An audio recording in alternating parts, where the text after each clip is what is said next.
The first spoiler is that Peter Cushing is in this film, even though he's dead. That's right, Peter Cushing, who played General Tarkus, I believe, from the Star Wars Episode 4, he is the guy that's in charge of the Death Star. He sadly died a long time ago, and he is in this film with a computer-generated face.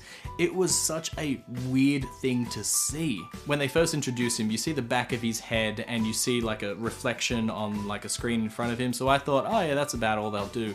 And then he turns around and you see his face. You can tell it's not quite right, you can see that it's CG, but it is still an incredible piece of technology that I think will only evolve as the years go on. Then they got somebody to impersonate his voice from episode 4, so that was really cool, and he was in quite a few scenes of the film. I thought they were just going to do like a one-off thing with him, but no, he comes back in like 3 or 4 scenes. This opens up so many possibilities. We don't even need actors anymore. We could just do it all with CGI faces. Who cares if you're dead? You'll still be in films. They do the same trick right at the end with Princess Leia's face as well, and Carrie Fisher lends one word for the movie, which is just hope, which was a nice way to lead into A New Hope.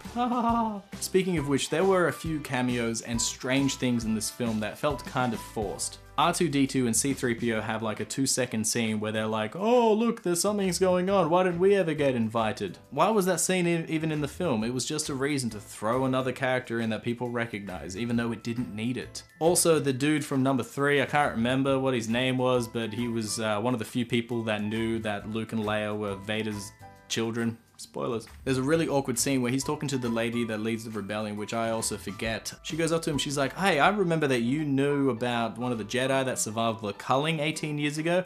Maybe you should contact him and, you know, tell him about this Death Star and stuff. And he's like, yeah, I know just the girl I'll send on the mission. So that sets up why Princess Leia was the one that was going to Obi-Wan just from this one little scene, but it was so forced.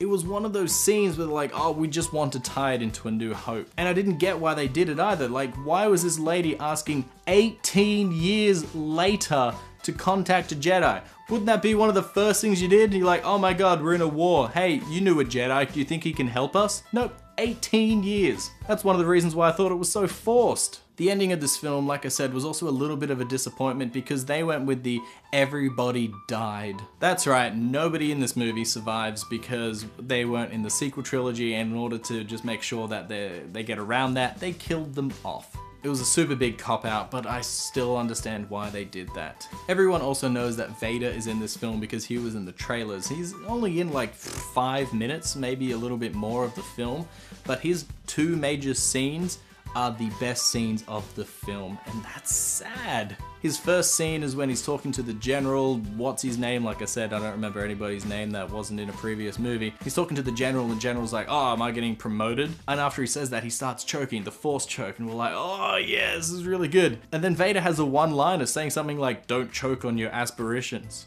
I was like, wow, I didn't know Darth Vader was a one-liner kind of guy, but hey, that was so cool. The absolute best part though is the ending, where we get to see Vader being a badass. Vader docks the rebel ship in order to try and get the plans back before it goes into hyperspace. The scene is set up really well. It's all these people trying to get out of a room, which, you know, the door has been jammed closed because of malfunctionings and explosions and stuff. And when they turn around, it is just black. Then you hear the sound of breathing.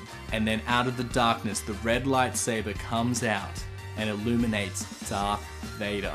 This scene was complete fan service, and I loved every second of it.